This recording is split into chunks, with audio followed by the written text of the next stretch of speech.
my song. Let's sing it. It's gonna be fucking awesome. Come on, it's gonna be fucking awesome. You know the words. It's gonna be fucking awesome. That's insane. It's gonna be fucking awesome. Yeah! Hey, everybody. It is I, Jesse Blaze Snider, the coolest man alive, coming to you with another great episode of Coolest Alive on this wonderful Saturday. It's our mother show. I've been catching up on this, one of my favorite TV shows of all time, period, hands down, full stop. Right now, it's free on Tubi. And I have been reacquainting myself with the show for the better part of a month now. And I'm so glad I have so much cool, fun things to talk about today. Getting into The Shield, originally released and put out by FX, starring Michael Chiklis. And the beginning starring vehicle for Walton Goggins, who is fucking incredible. He's so great on this show that you don't realize how great he is because you think he's just playing himself. you think he's playing a character that's so close to him that, like, you know, there's nothing going, there's no acting going on this show.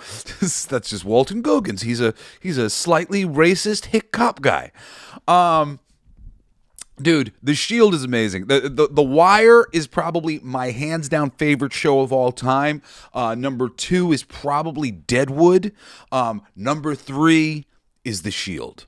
I love The Shield. Love it. And we are going to get into talking about it today at great length.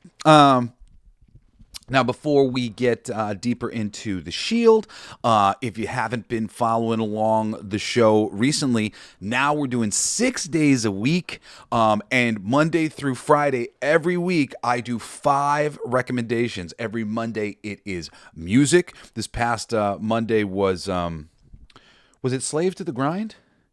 Skid Row Slave to the Grind? I think so.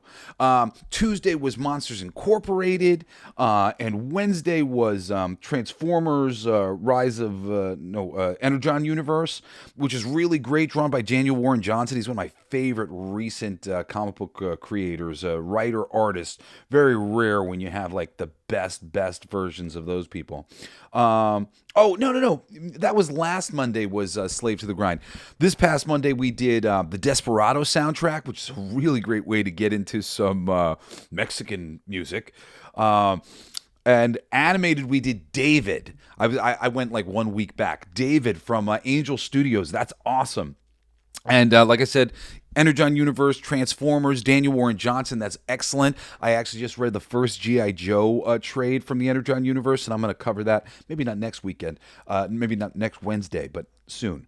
And then live action, we did Ace Ventura, When Nature Calls. The best thing about having 4 children is having 4 opportunities to watch Ace Ventura, When Nature Calls again, as if it's the first time.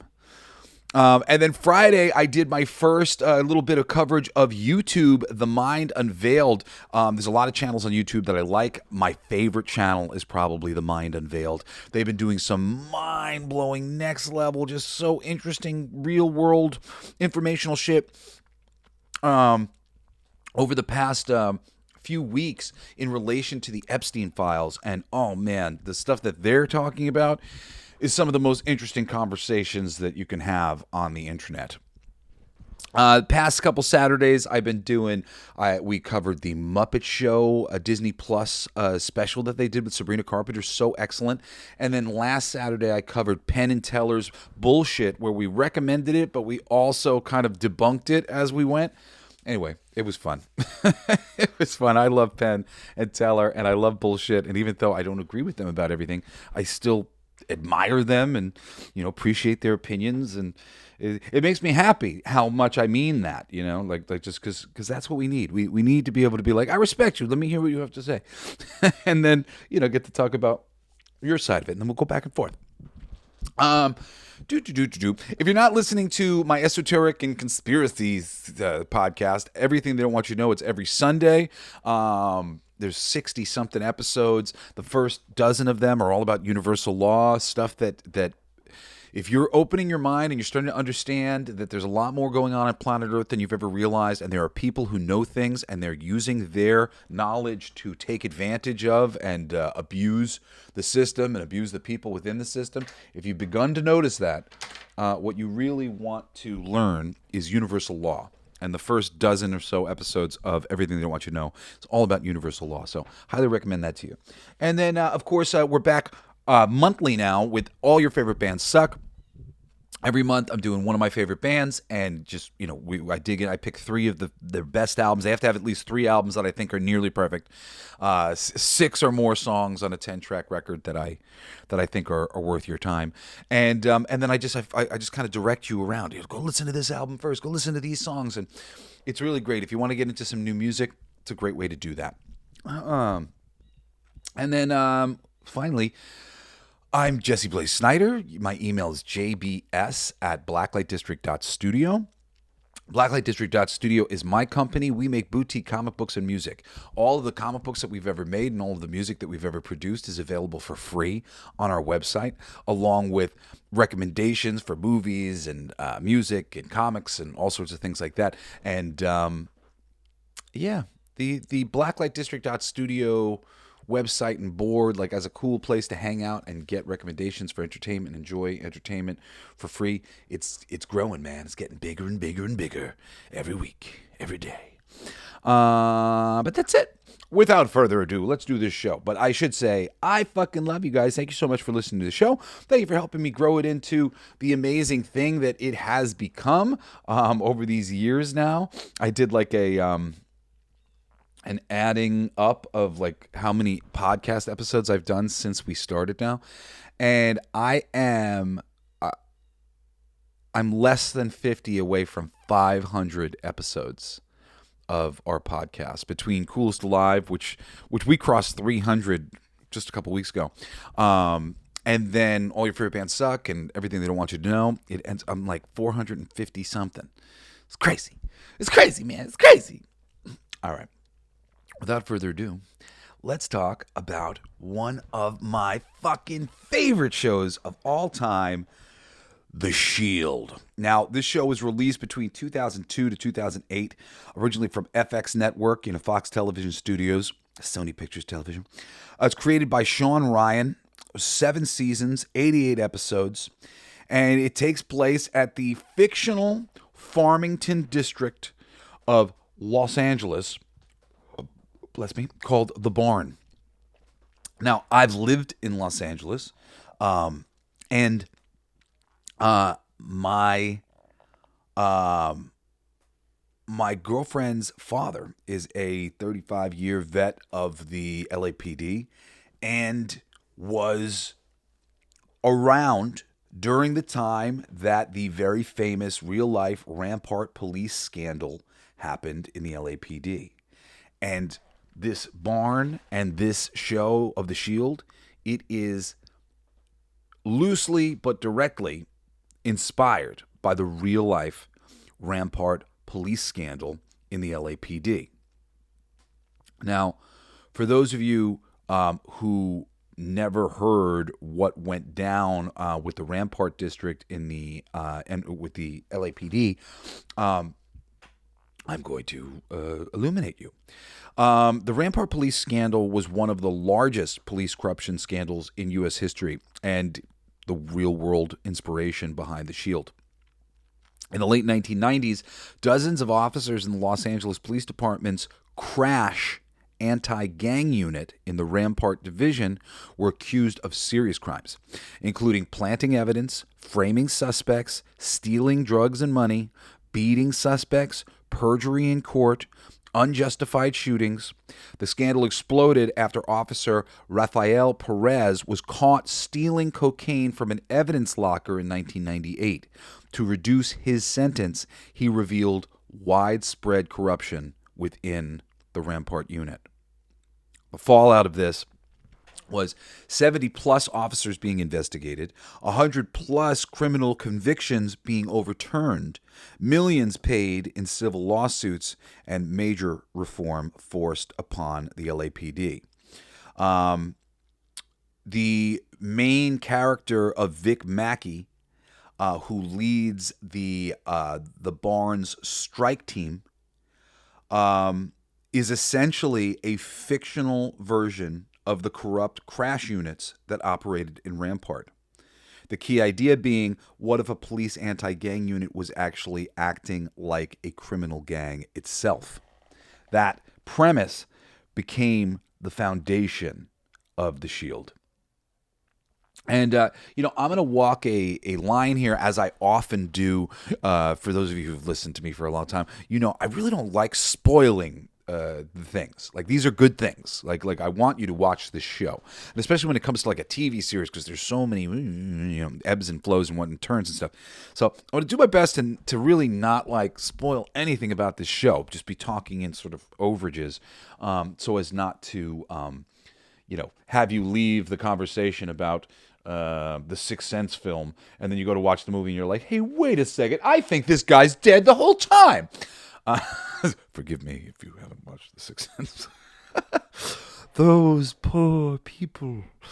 If you know what I just referenced by saying those poor people, write me, JBS at blacklightdistrict.studio. I will give you a prize of some kind. How that quote ended up in the middle of my my thing.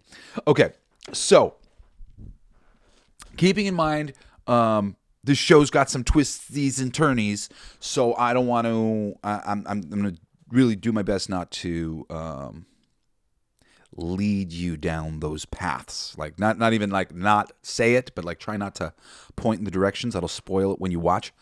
But the main thing that we can reveal, just pow, and I've been talking about this for years. I mean, the incredible thing about The Shield is just the pilot. The pilot is so great. I mean, The Shield is an interesting show, especially it's a little bit of like a show of its time when you go look at it now, because it has been ripped off so much. They got a shaky camera look, so it looks like it's like a documentary about police officers. The location of the barn where they shoot, it's a very unique location where all these police officers are roaming around, and the characters within the context of the show are very grounded and rooted and feel real. The first episode. The first episode is just kind of getting you right in there, and getting you right in there. Basically, you find out that Vic is a little, there's some questionable sort of tactics and things going on with Vic Mackey, the Michael Chiklis lead of the strike team, and they have slipped a person onto his strike team to get information that they need to bring Vic to justice, basically. But the strike team, little do we know, is aware of what this guy's doing, and the pilot episode ends with them doing what seems like a routine bust, and they kill one of the drug dealers, and then they take his gun and they kill the officer who's on their squad who's trying to bring them down. So this pilot episode kicks off an ongoing, not just drama, but an ongoing bomb is under the table. If you're somebody who's ever read about writing and stuff like that, they'll often talk about, a bomb under the table. What's the difference between there's a bomb that's been under the table the whole time, but the audience doesn't know about it, or the audience knows there's a bomb under the table. Well, in this case, for The Shield, the bomb under the table is they killed a cop. This is a cop show about a cop and his group of cops that starts with them killing a good guy. The only crime or sin that this officer that they kill has is not being loyal to them, who are doing things that are not above board. So it's a very compelling situation from episode number 1. And it took a little while, because I've been watching the show for the past like month or whatever, for like me to get back into it as much as I am into it, because a lot of it's like, like you know how everything resolves ultimately, like you know certain things that aren't going to be paid off or are going to be paid off, so you kind of sit there like, oh, okay. But at a certain point, the pace of the show and just the amount of things that is going on, because they killed a cop, and then you spend that whole first season with them basically covering that up, and then getting cocky enough to also be doing more things that they might have to cover up. By the time you get into the second season, they do something really self-serving. And well, I'll say, I can spoil this. I'll say in the second season, it revolves around a money train. They basically find that there's like a caravan of cash that's going on with the Armenian mob. A lot of this stuff is based in reality. And they are going to rob it. So you got, season 1 murdering a good guy. Season 2 doing legit crime. Both of these things, the murder and the crime, are just, are causing so much trouble. There is so much suspicion. There are so many other characters involved in the whole thing. It just creates this incredible boiler, situation, pot boiler, where you're just sitting there going, oh my God, like, oh fuck, what's going to happen with that? What's going to happen with this person? Is this person going to realize, oh fuck, are they going to be able to fix that? Do they have to kill them? Oh shit. Because the situation becomes this real slippery slope where all of a sudden, okay, we've kept it all hidden, except now this one person knows they need to die. We've got like 6 people. We're all going to go to jail. All of our family's going to be, they're in such a hole. And the hole just gets worse. And unlike a lot of shows, they really knew where the ending was. They knew where they were going, what they were going to do, how they were going to get there, essentially. And it's that much more glorious because of that. And it really, the ending makes a real point. The final season makes a point. And like, it's funny. This show always made me feel a bit yucky. Because it's like it deals with a lot of really yucky things, betrayal and murder and just lots of terrible subjects. Really, it's a fucking heavy duty R-rated show on FX on TV, which was a bit of a pioneer at that time for like being like a really, really edgy show in the middle of normal cop TV shows. The lead actor of Michael Chiklis he's Vic Mackey. He had been very famous for a show called The Commish, which was a very typical, I think it was The Commish, very typical cop drama, that was typical for TV, what people expect. This was not that. So number 2 to Vic Mackey is Shane Vandrell, played by Walton Goggins. And this is the first time I'd ever come across him as an actor. And he is, like I said, so great that you think he's not, because you think he's just typecast. And I think it probably took him a second to get out of the typecasting of this role, 7 seasons of, redneck Shane Vandrell, before he was able to move on. CCH Pounder is also a great character, actress who shows up here as Claudette Wims. Claudette's great. She's in the show from the very beginning, and she's this old school detective, older statesman detective, who's not a blowhard. She doesn't need to be patted on the back. She's confident in what she does and who she is. And then she's with this guy who's like constantly like proving things. He's like the Mulder, who's like, he's a serial killer detective, and he's going to find all this stuff. Played by, I think it's Jay Karnes, who plays Dutch Wagenbach. And Claudette and Dutch are partners. I love Claudette and Dutch. They've got a great dynamic. It's so funny because neither one of them are like your typical leading man type character, but they're great. They're some of the characters that I enjoy dealing with in the show the most. And to a certain degree, they are the heart of the show, because like they are the good cops involved in this whole scenario with a lot of bad cops. Michael Jace is on the show. A black actor plays Julian Lowe.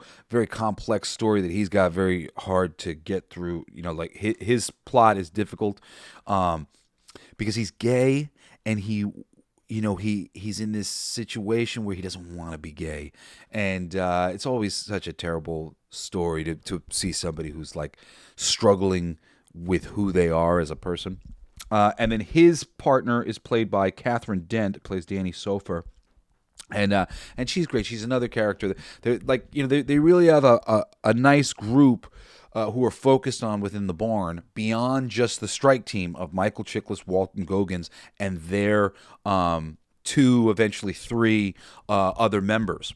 But really, it's the movie. The show is fundamentally about them, and of course, their police captain David Aceveda, played by Benito Martinez, who's excellent.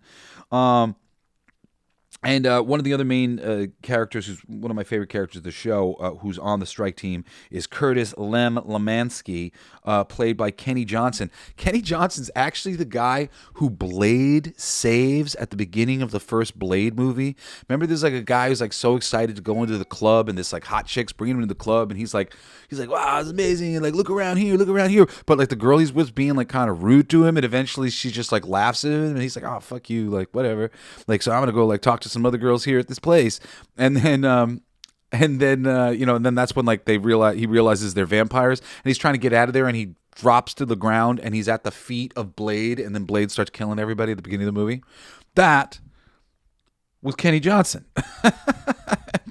And I really haven't like seen a lot of other things from Kenny Johnson, but he is excellent, and he is totally the fan favorite character. He's the character that people just like fucking fall in love with on this show.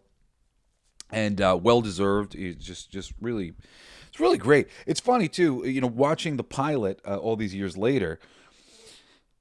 So little was really presented in the. I mean, granted, a lot is presented in the pilot, but really, in terms of like the characters and things that went on to like make me give a shit about all the characters, I'm just barely introduced to all these people at all, like barely. I'm just like, wow.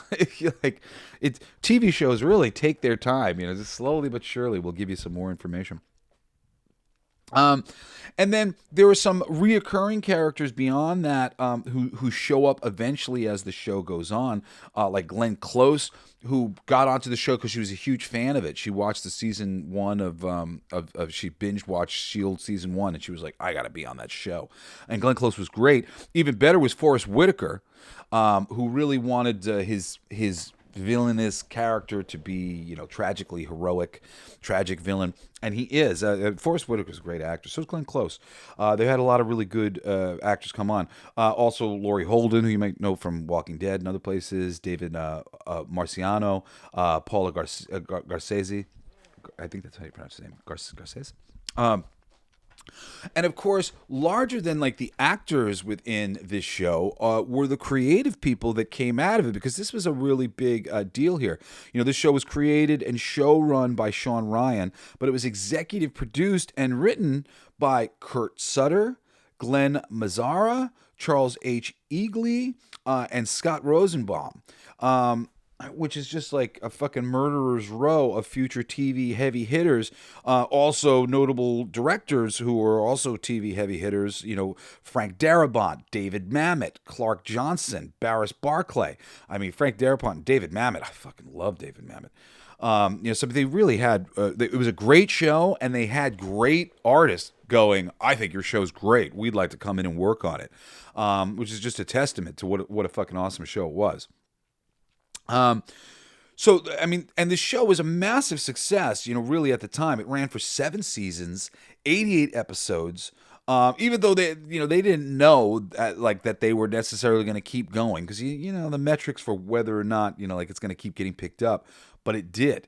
Michael Chiklis won an Emmy for Outstanding Lead Actor for it in 2002, won the Golden Globe for Best TV Drama and Best Actor. And it's frequently ranked among the greatest TV dramas ever made. And, I'm a little bit of like a fucking Starbuckser sitting here going, it's one of the best shows, because it is. But it is. You know what? I didn't have to be told that The Wire was one of the greatest shows of all time for me to be telling people that it was the greatest show of all time. I was saying it was the greatest show of all time, and then other people started to say that as well. So I was a fan and championing this thing for forever. So very much this is my opinion, and this isn't me going with these things. Whenever the opinion of the masses lines up with mine, I question myself. But it's a great show. It's really awesome. So let's see. I got a couple important things. Now, this was one of the first prestige cable dramas before the streaming era. So if for those who were around at the time, or anybody who has like any idea, HBO was the home box office. They were starting to do insane TV, R-rated TV dramas. Well, FX opened that door quite a bit wider by doing similar type programs on more regular TV. Granted, I don't think everybody necessarily had access to FX channel, but that was regular TV versus HBO, which was like premium cable or whatever. And they started having shows on FX, which eventually would be like Sons of Anarchy and other things as well, that were hardcore. It's Always Sunny in Philadelphia. It's another favorite of mine. FX was doing great things and had a lot of great shows come out during that time. As like this was like the intellectual thing that they were going to do. We're gonna bring HBO to regular TV. For context, this premiered 2 months before The Wire, and for context for you, I watched this. I don't know. Not long after it was finished coming out. I think I was probably started watching it while it was like halfway out on DVD, because I did like all my TV on DVD. So maybe around season 4, I started watching season 1, and and followed it all the way to the end. But around the same time as The Wire, and this was very much like this show. It helped define the anti-hero era of TV. Alongside The Sopranos, and like there is no Breaking Bad if not for The Shield. And I know you might go, yeah, sure, not for this shit, because Breaking Bad's become like the one. But like these other shows open doors for it, And Vic Mackey, while he is on some levels a good guy, on way too many levels he's not. And I mean, this show will make your skin crawl on some level, some of the terrible things that dude is doing. Just like Breaking Bad. And this was one of those shows that opened up that door that said, like, you can have a protagonist who's not exactly a good guy, if it's written well. And it's true, man. They've proved it. I mentioned earlier, but it's they're known for this handheld kind of documentary style cinematography that the show has, and it's very famous for the most shocking fucking pilot ending in TV history. I don't really think there is a more shocking pilot episode of any series ever. At the time, FX marketed the show with the slogan, "Good cop, bad cop, but what if both are bad?" So I put together some fun things for like season by season, just to kind of point to like a few different things and give me an opportunity to talk about a couple of different things. Season 1, which came out in 2002, you get the strike team introduced. The pilot episode, they kill Detective Terry Crawley, who had been put on the team as a possible replacement for Vic, and also to notice if anything, if they were doing anything wrong, and he did notice wrongdoing, or was beginning to. Michael Chiklis at the time had been best known for The Commish, which was a soft, family-friendly cop show, and the brutal Vic Mackey role shocked audiences. Michael Chiklis shaved his head himself and gained weight to look tougher. And I mean, it's funny because, to me, I'm an athletic guy. I've always been. I'm a national champion semi-pro football player. I like to be in shape. And I read superheroes comics, something like that. I want to be them. I want to be able to move. I like that. I want to be able to move. I want to run, all these things. So as an athletic dude, I constantly would look at Michael Chiklis and go, "You're kind of like short and fat." And I don't mean to give, but he's not that tall. And he gained weight for the role, but like the weight kind of, it doesn't look like, whoa, man, that guy's thick. It looks a little like he's a little thick. But He does. It's totally passable. It's totally passable. But I definitely, every now and then I go, is this muscle, or is he just like eating a couple too many bagels in the morning? No, Chiklis is really great on the show. I was thrilled when he got cast as Benjamin Grimm in the Fantastic Four movie because I liked him very much from this. Even though you do not want to like his character, like his character is. Apparently the crew was afraid that the shocking pilot episode was going to get the show canceled before episode 2 even came out. And executives, at FX, they were worried it was too violent for TV, but people loved it. Season 2, you get into the Money Train robbery arc, which like more of like the mechanics of that happened towards like the end of the season. But the Money Train storyline became one of the most famous arcs in crime TV. It's great stuff. Again, very heavy, and this was like the 1-2, the 2 punch for this. They killed one of their fucking own cops, and now they robbed this massive money train, and they got like money. Like, just trust me, nobody's ever going to live to enjoy all of it.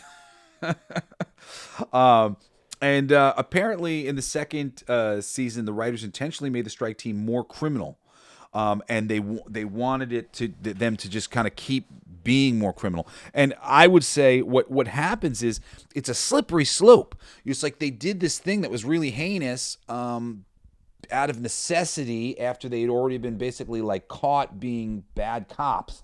So they get rid of this guy because they think that's what they need to do.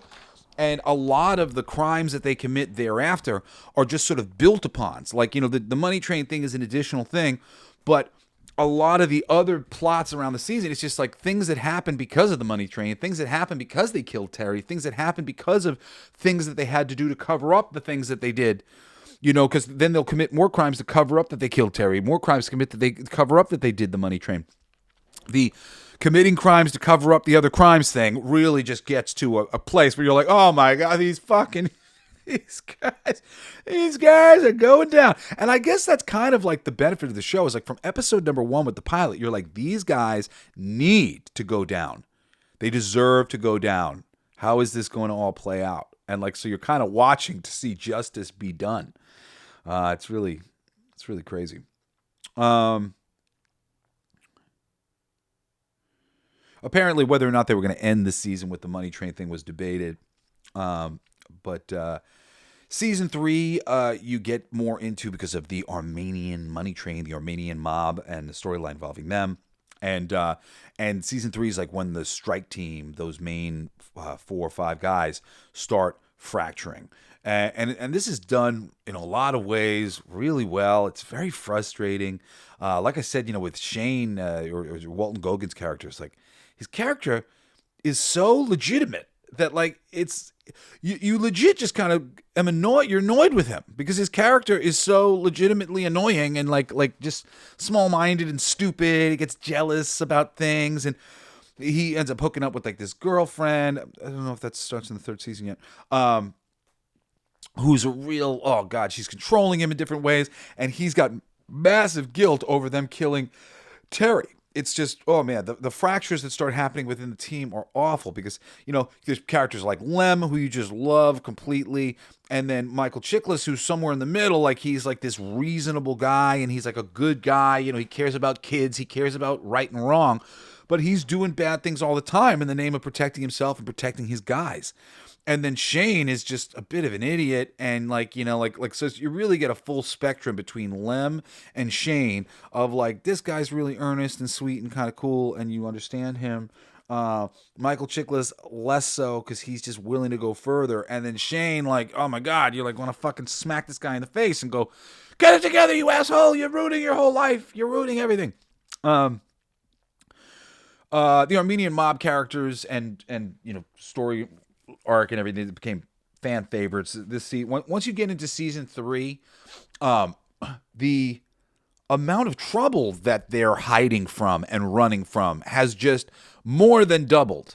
But just between all the circumstantial stuff and all the people around them who are smelling shit, they're smelling something going on with these guys. They're not exactly above board. So season 3 is when it really starts to crank up, and of course that's why the team starts to fraction. Um, and the I should just say too that the whole style is, now we're on season 3. Like this show's style, the shaky cam and this editing style and whatnot. It very much the Sons of Anarchy and other things. They come straight out of this editing style, this writing style. Everything about this show is like the building blocks format for a lot of future shows on FX in particular, but everywhere. This was very influential. Like I said, there would be no Breaking Bad probably without The Shield. Critically, this season, season 3 of The Shield, it proved that cable TV could compete with the HBO dramas that had just gotten to another level of artistry and quality. And the HBO home box office was like, it's like a movie, but it's longer, and we can keep going back and enjoying it. It's really, this being brought outside of HBO was super novel at the time. So season 4 is another great one. And honestly, once you get like season 1 and season 2 are excellent. As a second viewing, because so much of like I know where everything goes and whatnot, and the tension hasn't quite got turned up to 11 like it will. Those seasons were okay, enjoyable experience for me to watch. Again, I was enjoying it. But I'm like playing with my phone a little bit. Then you get into season 3, and just the amount of shit going on, the amount of tension, just the quagmire that has been built by them and their lies, it just goes off the rails at season 3. And then with season 4 and 5 and 6, it just keeps coming with that pressure. And they amplify that pressure by bringing in some big heavy hitter actors with each of these seasons. Season 4 has Glenn Close show up as Captain Monica Rawling. Glenn's great, and her character's great. The dynamics are interesting. She personally asked to join the show after binge watching season 1, and her asset forfeiture storyline is based on real police tactics, especially in California. And apparently the cast of The Shield treated Glenn Close like she was royalty every day that she was there on set. And of course, why wouldn't you? I'm sure it was bringing that much more attention to the show. I mean, think about it too, in terms of season 3 really was demonstrating critically what this kind of show could be. It's becoming a bit of a thing. And then they get to say with season 4, we got Glenn Close. A lot of people showed up to watch that, And then season 5, they kept it going. Forrest Whitaker shows up, and he's even better as Internal Affairs Lieutenant John Kavanaugh. He really is great, Forrest Whitaker. Widely considered one of the best seasons of television ever. And, you can blame Forrest Whitaker for that. I mean, just excellent shit.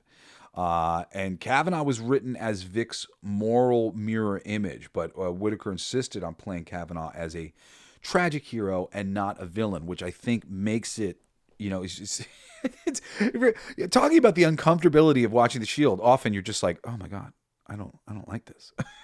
And when you get Michael Chiklis, and you get to a certain point with his character where you're just like, oh God, this fucker, he's trying to make everything better. He can't do anything, but he's done enough things where you kind of care about him. And then the Forrest Whitaker character is very moral, but he's a bit of a piece of shit, and you're like, fuck that guy. like it's really amazing the types of feelings that a show like this will make you feel. I'm going to start getting really shady here in what I'm saying as I talk about season 6. I'll say that in season 6 has a major death that rocks the whole show. And it's all set up perfectly. It's built too perfectly. I don't think that, or I should say, I know that it wasn't originally planned this way. All the better. It makes that much more sense because it made sense, and it was just sort of like, oh, fuck. But ultimately, from season 1 pilot, it's like this death is like just desserts on some level. It's like finally some amount of payback to this strike team for all the fucked up shit that they've been doing. And of course the death ultimately rewrites the entire show, brings the whole thing into a crazy different the final season of the show, season 7, is nothing like the other seasons. It's like the karma for the other seasons. It's very, very interesting. I won't say much about this, I don't want to spoil it, but devastated fans at the time. I was fucking devastated, but of course was super motivating to the storyline because you needed to see a resolution to this death, and you need to see it all come together. So season 7, and I mean, like I said, it's like season 3, incredible, and critics are starting to call it, this one is season 4, you get Glenn Close. Season 5, you get Forrest Whitaker, and it's considered one of the greatest seasons of television ever. Well, it wasn't like it dropped off with season 6, and they've got this massive death, this dramatic death, and then season 7, it is almost like it drops off because it's a completely different show. Completely different show. The empire has collapsed. This season has a devastating series finale. And apparently the final season timeline takes place only over about 2 weeks, which is really interesting. I haven't gotten that far in my rewatching, but I'm like really kind of interested to watch that again and go, is it really only taking place in two weeks? The finale, Family Meeting, is widely considered one of the best TV finales ever. And honestly, I have other things about The Shield that I remember better than the finale, but I love the show. I love the show. I love everything about it. It's I even love the way that it makes me uncomfortable, because it's like, well, these are things that are going on in the world. The show is devastating, period. The pilot episode is devastating. The first season is devastating. It's just like devastation is what you feel watching The Shield.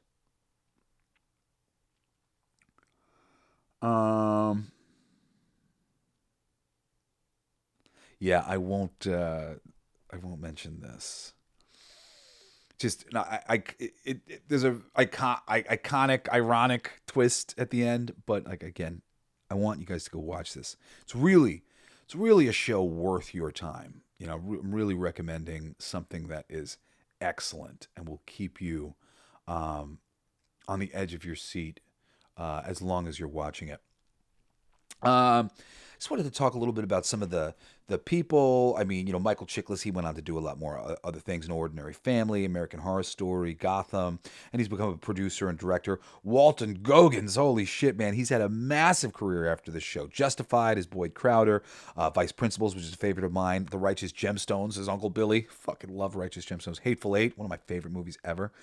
And he's just, this show's breakout star. Although it did take a moment before Walton really became what he became. I don't know if he got Justified immediately off of this. Maybe it was close enough that he did, because I felt like I didn't see him for a second, then all of a sudden he was showing up everywhere, and I started going, wow, this guy's really great. And I had like a new appreciation. I'm like, he's not a one-sided character. CCH Pounder went on to do tons of fucking voiceover shit like crazy. Avatar, NCIS New Orleans. She's a black actress. You'd recognize her as soon as you saw her. She's gone on tons of things. And then her partner, Jay Karnes, who's like the serial killer detective guy, he went on for Sons of Anarchy and The Walking Dead. Kurt Sutter, the writer-producer, after The Shield, he created Sons of Anarchy, Mayans MC, and he often says The Shield taught him everything about running TV. And I'm like, there's a lot of cool behind the scenes you can find out with like Kurt Sutter and some of that stuff. And then Glenn Mazzara, who's one of their writers, he went on to run The Walking Dead. He was the showrunner for seasons 2 through 3. And then Sean Ryan, the creator, he later created The Unit, which is a show I watched and liked at the time. The Unit was really cool. I don't know how many seasons of The Unit there were. I just remember it was Dennis Haysbert, who was the president from 24, another show that I'll cover one day. Unit was really good. And I think maybe I watched The Unit because it was Sean Ryan. Another show called Timeless and SWAT. And a fun little connection, the SWAT 2017 TV series universe, it technically connects to The Shield. They reference characters from The Shield in SWAT in 2017. The question is Vic Mackey the most evil TV protagonist ever? No. No. Is he certainly in that echelon on some level? Yes. He's not really evil, though. I mean, he is because he does things self-servingly to protect his own ass. Usually, it's more to protect his team. You know, protecting himself isn't exactly the thing, but if he's going to protect his team, then, you know. So he's like a loyal, good guy who, I'll put it like this.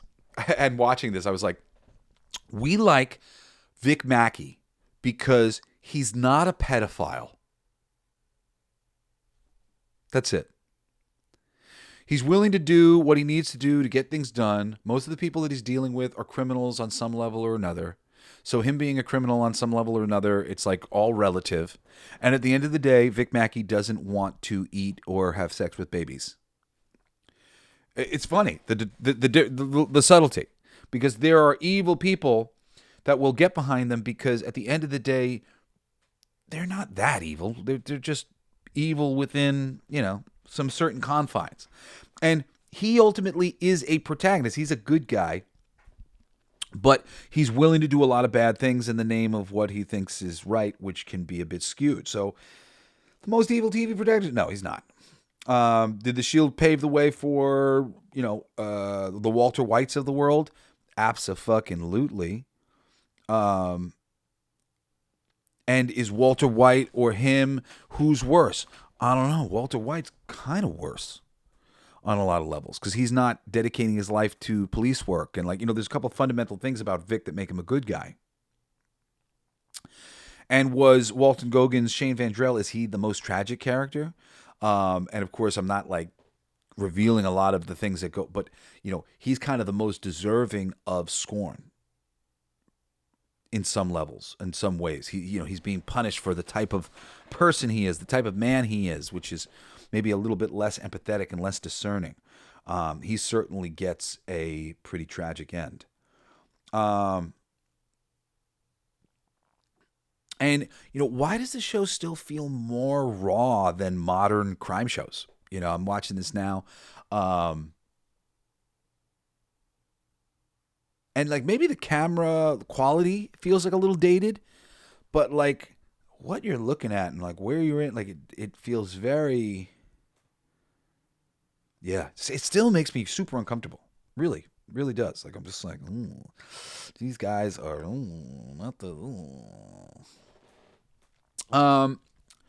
So I pulled up a ton of different fun things, but some of them I covered while I've been talking here, so I'm gonna skip around to this list that I made. Yeah, legitimately, apparently the FX executives, they did think the pilot's ending was so shocking that it might get the show canceled before the episode 2 aired, which I just think is funny.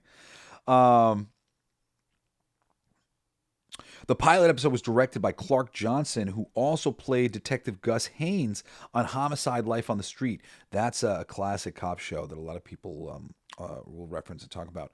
I think I told you about, it's got a shaky film style, so that it kind of felt more like a police documentary. But many scenes were filmed with 2 cameras at once so that actors could improvise and whatnot. So as simple as it appears, it's a little bit more complex shoot than that was. The strike team's office on the set was nicknamed The Cage. Like I said, the set of The Shield is a character within the show, The Barn. And half the reason why the final season doesn't feel like the same show because it's not revolving around the barn anymore. Walter Goggins originally auditioned for a different role, but he impressed the producers so much that apparently they created the Shane Vendrell role around him, which is awesome. Goggins was apparently almost about to quit acting before the show, but he couldn't get any roles. So he was like, "I'm fucking getting out of here," and they got him on the show, and he was like, "All right, I guess I'm in." And apparently the writers never planned the show long term. Each season they said, this might be the last.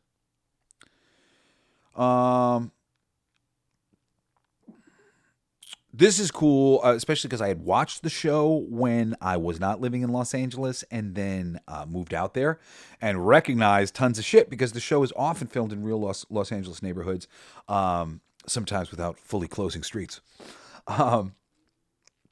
And police advisors who were working on the show with them at the time had advised them that some real cops are going to hate this show. The Barn police station set, it became so iconic that fans would visit the filming location thinking it was a real police precinct, which it's not. I mentioned the Armenian mob storyline that was based on real criminal organization operating in LA at the time. This is interesting. So the creator of the show, Sean Ryan, he actually wrote the series finale years in advance. He saw it in his mind, and I've as a writer, I've done this before where I've just seen something so clearly, and I wanted to get it out while it was fresh in my mind before I started forgetting pieces of it. But he wrote the finale years in advance. I think that's so cool. The finale script was kept secret even from most of the cast. The finale interrogation scene took 2 full days to film because of the emotional intensity. Not major spoilers, just subtle spoilers. But I didn't give you enough. I don't think I've spoiled like anything. I think you guys are really going to have an enjoyable time getting to this. I was going to talk about some of the most shocking moments in The Shield. I'm going to see if I can kind of do this without like censoring them so that like I don't give too much away because I have gotten most of the show. But obviously the pilot episode, Vic kills Detective Terry Crawley. Crazy. The Armenian mob money train stuff in the second season, like towards the end of the second season. There's a grenade death that is quite crazy. There's a forced confession through threatening to frame a suspect for child molestation. There's a detective who strangles a cat to understand the criminals he's after. There's a horrible sexual assault by gang members on one of the officers. There's one of the good guy characters loses control and plants evidence. Just because he's driven mad by Vic Mackey's evil, he becomes evil. Oh, it's terrible. There's a major confession moment that's amazing. A major strike team moment going down in flames, I'll say. Oh, there's just so many fucking major moments to the show. And the final scene, the final shot of Vic Mackey in this show will just chill you to the bone. Just as an audience member, it will leave you completely destroyed. But it's so glorious. It really is so glorious to have gone through this. It's just like, it's like that story where you're like, oh my God, did you hear? Holy shit. Whoa, it is just like, it's just, you just get excited talking about it. So to wrap this whole thing up, I just wanted to do like a little comparison. I mean, like, it was kind of silly, but I was just looking at The Shield versus The Wire versus Breaking Bad. The Shield and The Wire, that came out very similar times. Breaking Bad is very much like, well, to some degree, it's like some of both of that, but more like The Shield, really. The Shield, fast-paced, action-heavy, character-driven, focus on corrupt cops, shot like a documentary. Breaking Bad, transformation story, one man becoming a villain, highly cinematic visual style, planned narrative arc from start. Yeah, very different. But I don't think that this would have been thought of or conceived, period, if not for The Shield opening things up. You know, The Shield was walking so that Breaking Bad could run. It proved that audiences would follow a completely immoral protagonist if the writing was strong enough. So yeah, I mean, Vic Mackey, Walter White, Tony Soprano, which one is the worst human being, but the best character? You know, that is the question that I'd like you to answer, because I know that most of you out there have probably watched Breaking Bad. You've probably watched The Sopranos, but you may not have watched The Shield, because it's 1, 2, 3. You know, for me, it's third on my list, and on other lists, it ends up not in the number 1 spot, not in the number 2 spot. It's close. It's in that top 5 on everybody's list. And that character, who is the worst human being but the best character? Walter White, Vic Mackey, Tony Soprano. Who's your favorite character on this show? What did it make you feel? I can tell you, for me, oh man, it made me feel so many things, but the most of which is just intrigue and surprise. And I've never had a show, just kind of pulling me towards it. Pay attention to me. Look what's going on here. So much so, like The Shield. It just romanced the fuck out of me the entire time I was watching it, and I'm so glad that it exists. And it was so great to go on to more Kurt Sutter stuff, and I enjoyed Sons of Anarchy, and I enjoyed The Unit by Sean Ryan. There are so many wonderful things about this show, so many wonderful creative people involved in the show, and therefore just 100 reasons to fall in love with it. So I advise you, do yourself a favor, fall in love with this show. The Shield is available for free with commercials on Tubi right now, which is where I've been watching it. It's super fucking fun. Run, do not walk, and watch it with somebody. Watch it with your significant other or your roommate or whatever. It is a great show, and it's the type of show you'd be turning to each other going, "Oh, what? Oh, yeah, a total binge-worthy sort of show that you could fucking knock this out in a couple weekends with some good friends, and I highly recommend you do. Anyway, that's all I got for you today. Join me this week. A whole bunch more wonderful recommendations going on. I read some great comic books this week and watched some great movies. And I've got a whole bunch of stuff that I'm going to be chatting about. It might be Predator's Badlands. I really like Predator's Badlands a lot. There's a couple different things I'm going to check out. Read The Other Dead from IDW, zombie animals, super fun. So yeah, whatever. Lots of things to recommend. Hope you'll join me Monday through Friday, and then again next Saturday. And of course, tomorrow, Sunday, Everything They Don't Want You to Know, my Esoteric Wisdom show. Listen to that show. But mostly, I hope you'll join me again next Saturday for another fucking awesome episode of The Coolest Alive. Love you guys. Peace out. You've been listening to Coolest Alive with me, your host, Jesse Blaze Snider. Don't forget to rate, comment, and subscribe for more excellent entertainment recommendations. Thanks for listening. It's gonna be fucking awesome. Come on, it's gonna be fucking awesome. You know the words. It's gonna be fucking awesome. That's it, see. It's gonna be fucking awesome. Yeah!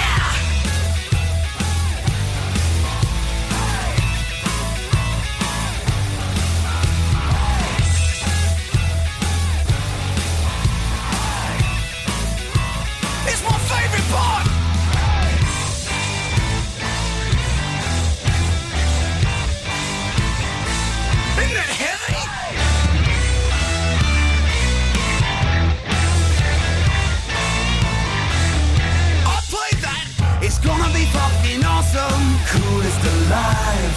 It's gonna be fucking awesome. Stay with your tribe. It's gonna be fucking awesome. Revenge of the Geeks.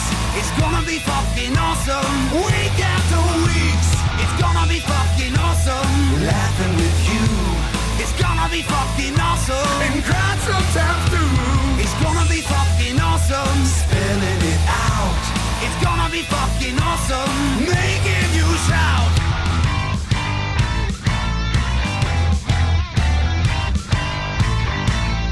I'm a genius. I got lyrics coming out me bum for days.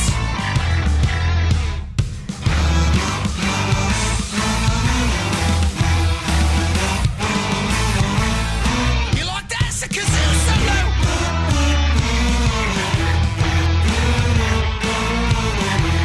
I played that too. It's gonna be fucking awesome. Talking some shit. It's gonna be fucking awesome. Living the shit. My voice is fucking awesome. Food in our mouth. It's gonna be fucking awesome. Get in the mouth. It's gonna be fucking awesome. Tell all your friends. It's gonna be fucking awesome. Call right or text. It's gonna be fucking awesome. Raising the bar. It's gonna be fucking awesome. Straight to the stars. It's gonna be fucking awesome. It's starting soon. Straight to the top of the awesome. Passing the moon. It's gonna be fucking awesome. On with the show. It's gonna be fucking awesome. Ready, set, go. It's got to be fucking awesome. Fucking awesome. It's gotta be fucking awesome. Just wait. You'll see. You'll all see. You'll all see. The podcast playground. Hooray!